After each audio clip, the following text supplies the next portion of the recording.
Assalamualaikum warahmatullahi wabarakatuh. Kenalkan, kami dari kelompok 5. Saya Edra Sirana Bagifari.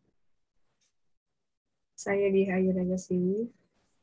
Saya Maisya Rosandra. Akan membahas bab formulasi dan implementasi strategi. Nah, sebelumnya kita harus tahu apa manajemen strategi itu. Manajemen strategi itu dapat didefinisikan sebagai seni dan ilmu pengetahuan dalam pembuatan atau formulasi, menerapkan dan mengevaluasi keputusan antar fungsi yang membuat suatu organisasi dapat mencapai tujuannya. Itu berdasarkan David dalam bukunya yang diterbitkan pada tahun 2009. Menurut David, dalam bukunya itu menyatakan bahwa proses manajemen strategi terdiri dari 3 tahap, yaitu yang pertama ada formulasi strategi.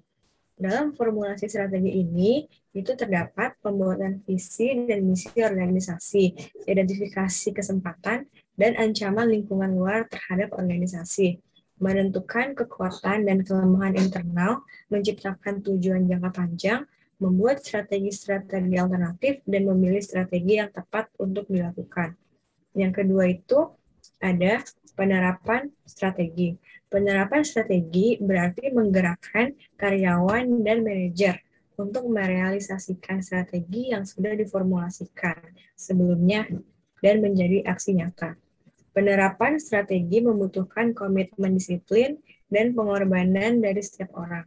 Keberhasilan penerapan strategi tergantung dari kemampuan manajer untuk memotivasi karyawan yang lebih kepada seni daripada ilmu pengetahuan.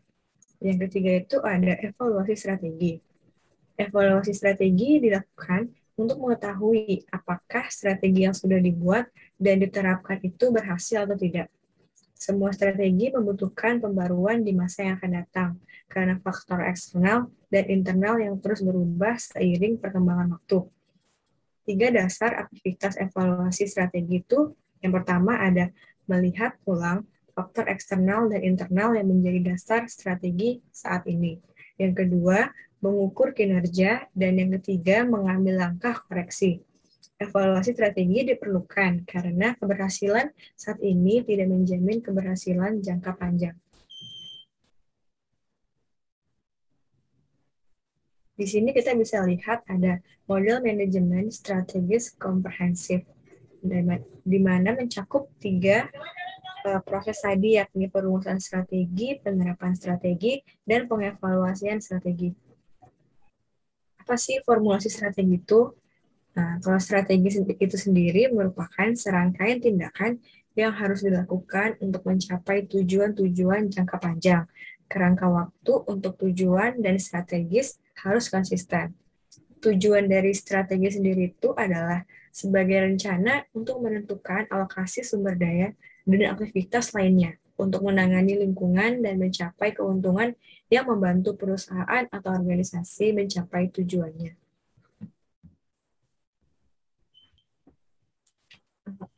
Bagian A itu ada pengertian formulasi strategi. Menurut pendapat para ahli, seperti yang ditulis di sini, ada banyak para ahlinya, formulasi strategi itu adalah pembangunan rencana jangka panjang untuk manajemen efektif dari kesempatan dan ancaman lingkungan, dilihat dari kekuatan dan kelemahan suatu perusahaan.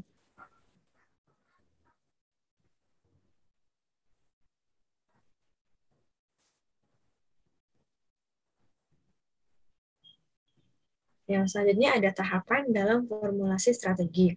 Langkah pertama adalah establishment of vision, mission, and goals.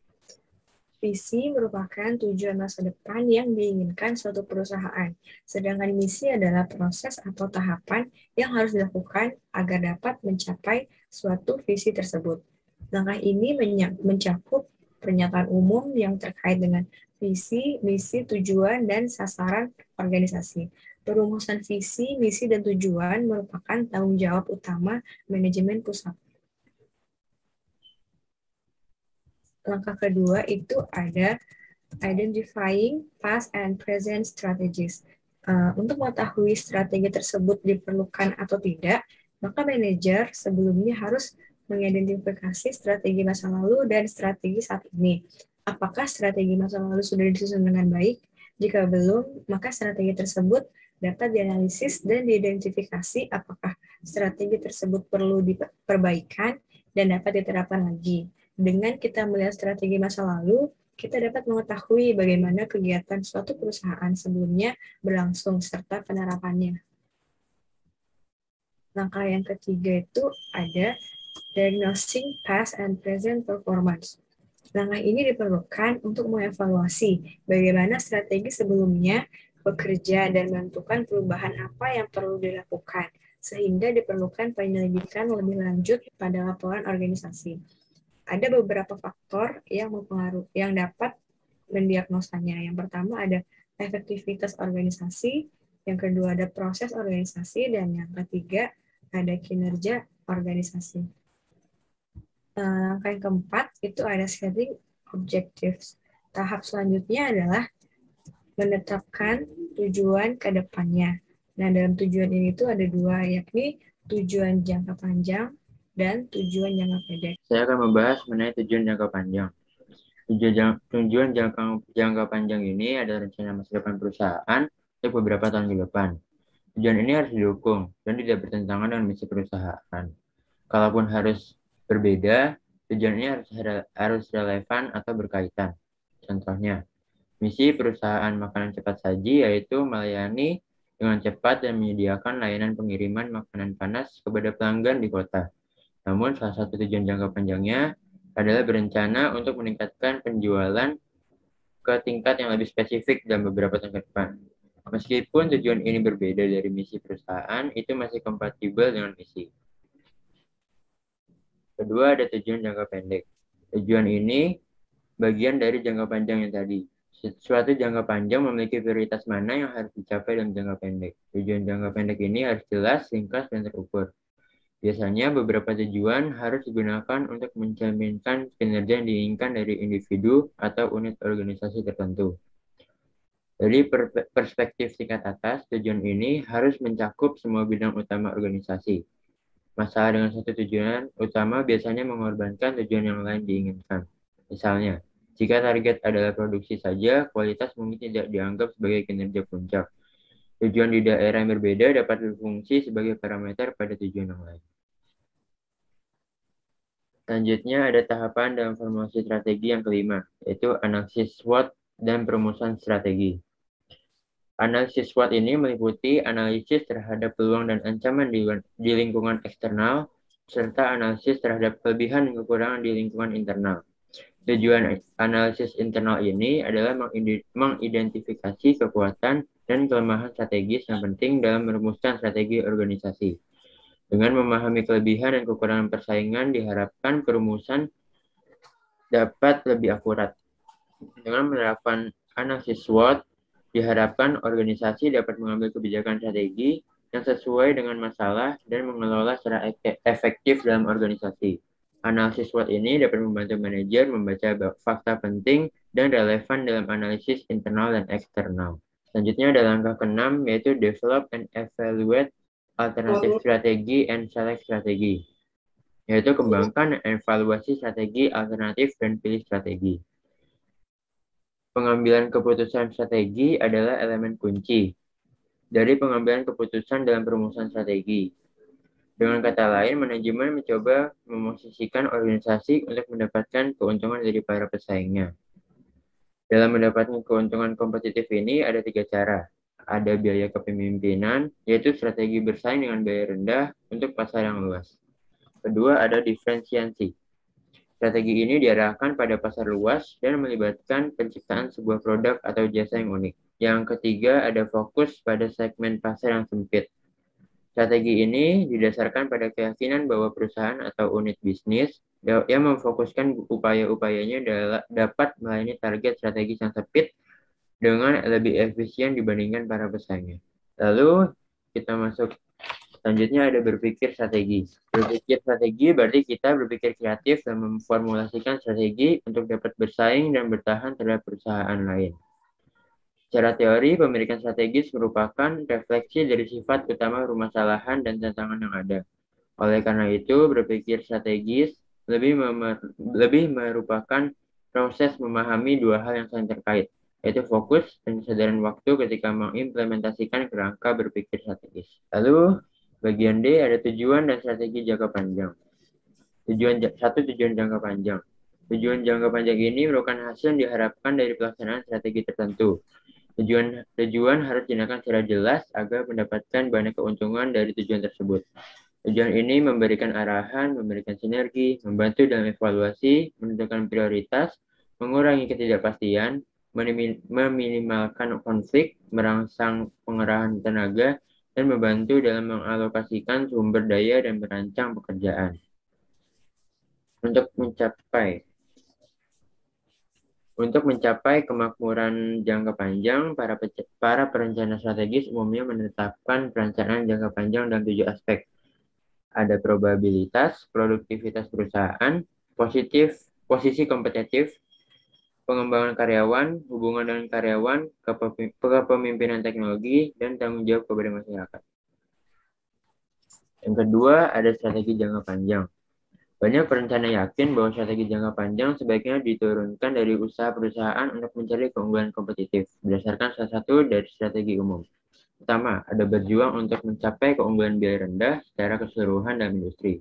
Kedua, ada berjuang menciptakan dan memasarkan produk-produk unik untuk beragam kelompok pelanggan melalui diferensiasi.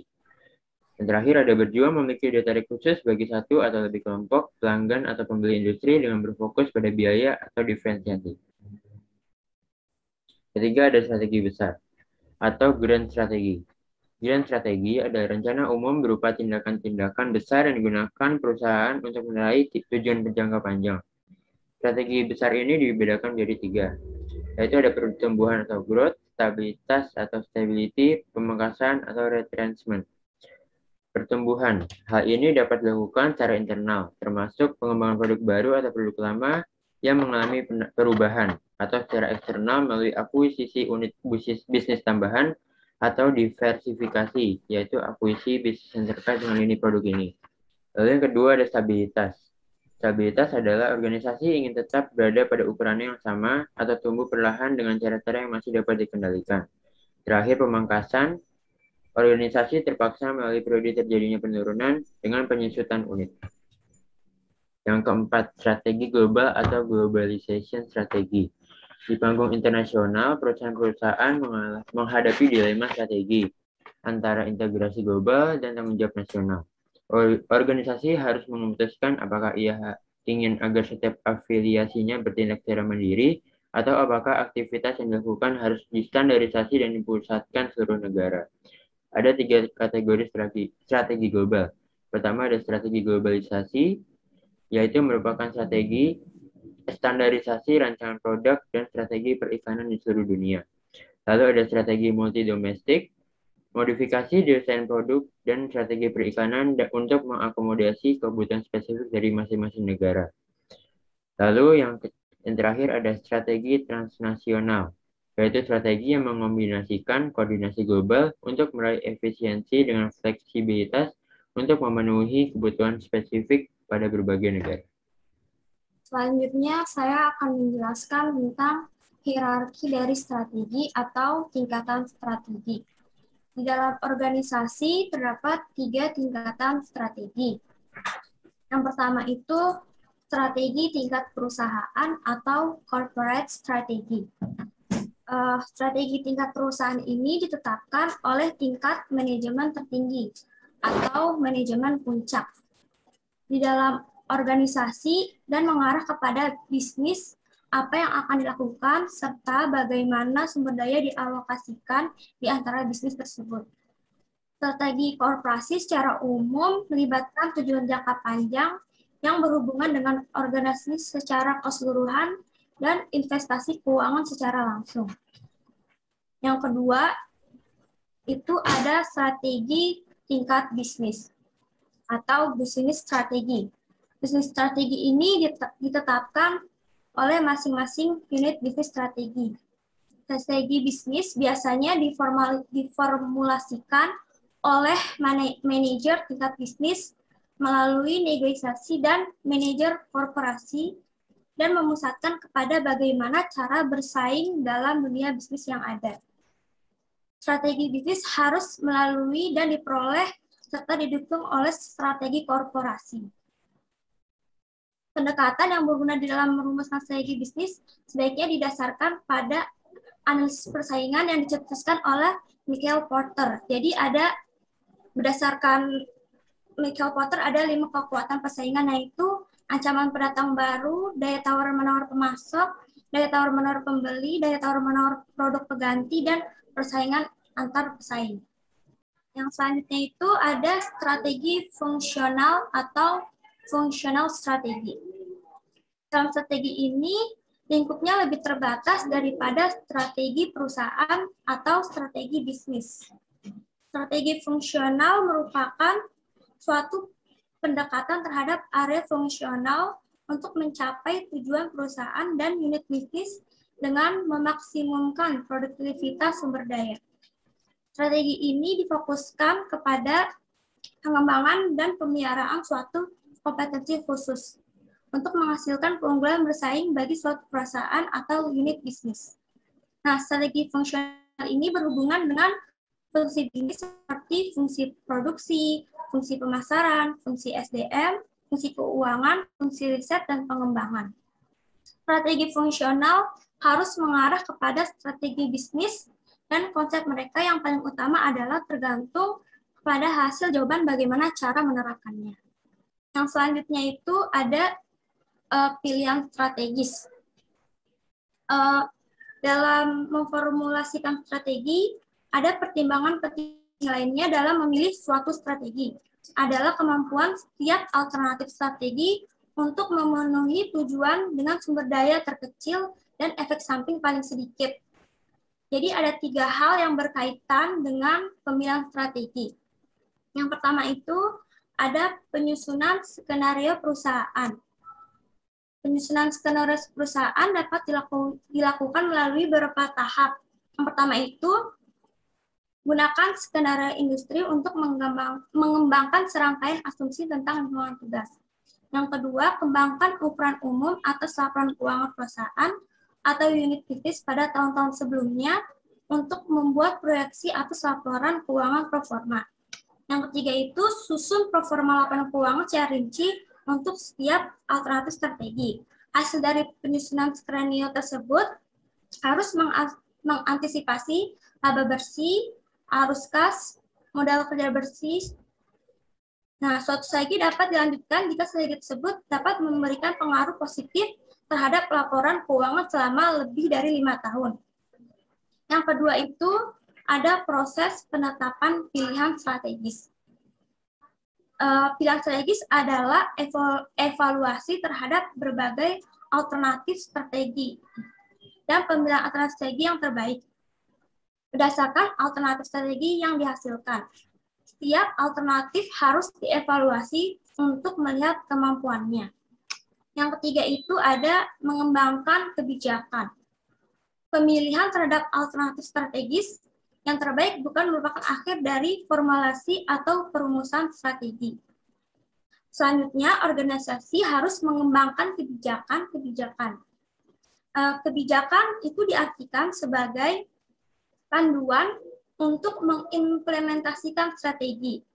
Kebijakan juga dapat membatasi pilihan strategi di masa yang akan datang, sehingga perubahan strategi harus diikuti dengan perubahan kebijakan. Nah, implementasi strategi. Untuk melakukan implementasi strategi yang baik, dalam bukunya Sertop pada tahun 2010 memberikan suatu model tentang tugas-tugas utama yang seharusnya dilakukan dalam proses implementasi strategi seperti pada gambar berikut yang ada di slide. Ya, selanjutnya itu, yang pertama itu menganalisis perubahan. Ada banyak aspek yang memicu perubahan, baik yang berasal dari internal maupun eksternal. Dalam hal ini, perusahaan harus menganalisis perubahan yang akan terjadi seandainya formulasi strategi yang disepakati bersama diimplementasikan. Melalui analisis ini, perusahaan memperhitungkan secara rinci seberapa besar perusahaan akan berubah, apakah secara sangat sederhana, di mana tidak ada perubahan strategis yang signifikan, atau perubahan yang kompleks, misalnya perubahan misi perusahaan. Yang kedua itu ada menganalisis struktur organisasi. Berbagai perusahaan yang terjadi dalam berbagai perubahan yang terjadi dalam implementasi strategi akan mengarah pada perubahan struktur organisasi. Struktur organisasi yang baik adalah struktur organisasi yang sesuai dengan strategi. Oleh karena itu, penetapan struktur organisasi merupakan salah satu faktor yang penting dalam implementasi strategi, agar semua aktivitas perusahaan yang diakibatkan perusahaan tersebut dapat dilaksanakan dengan baik. Yang ketiga, ada menganalisis budaya perusahaan. Budaya perusahaan mempunyai pengaruh besar terhadap suksesnya implementasi strategi. Maka pihak manajemen harus melakukan analisis untuk menilai kesesuaian antara rumusan strategi dengan budaya perusahaan. Yang keempat, ada menganalisis kepemimpinan.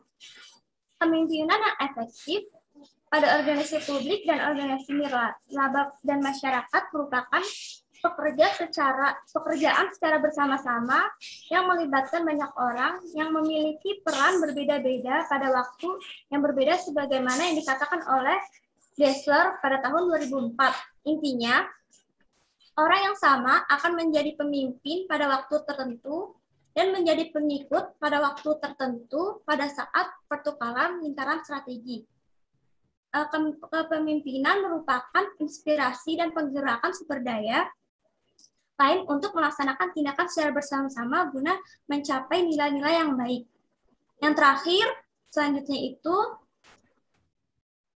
ada implementasi dan evaluasi strategi. Tahap ini merupakan tahap akhir dalam implementasi strategi. Dalam tahap ini, manajemen sudah harus mempunyai gagasan yang jelas mengenai tingkat perubahan yang diinginkan, baik menyangkut struktur organisasi, budaya perusahaan, maupun gaya pemimpinan.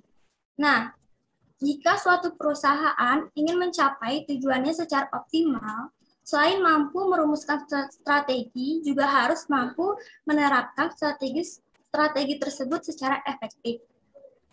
Rumusan strategi yang tidak sempurna secara teknis, jika diterapkan dengan benar, akan berkinerja lebih baik daripada perumusan strategi yang sempurna, tetapi hanya di atas kertas. Ada berbagai kemungkinan yang terjadi antara formulasi strategi dengan implementasi strategi seperti gambar pada berikut. Yang pertama itu ada sukses. Sukses ini di mana jika perusahaan berhasil dalam memformulasikan strategi serta baik juga dalam mengimplementasikannya. Yang kedua itu ada trouble. Trouble ini situasi di mana perusahaan menyusun formulasi strateginya dengan baik, namun implementasinya buruk. Yang ketiga itu adalah roulette, di mana perusahaan kurang baik dalam memformulasikan strateginya, namun perusahaan melakukan implementasinya yang cukup baik. Yang keempat itu ada failure, di mana ini tuh kondisi yang tidak diinginkan oleh perusahaan manapun, yaitu perusahaan tidak dapat memformulasikan strateginya dengan baik dan juga implementasinya. Sekian presentasi dari kelompok kami, kurang lebihnya mohon maaf. Terima kasih.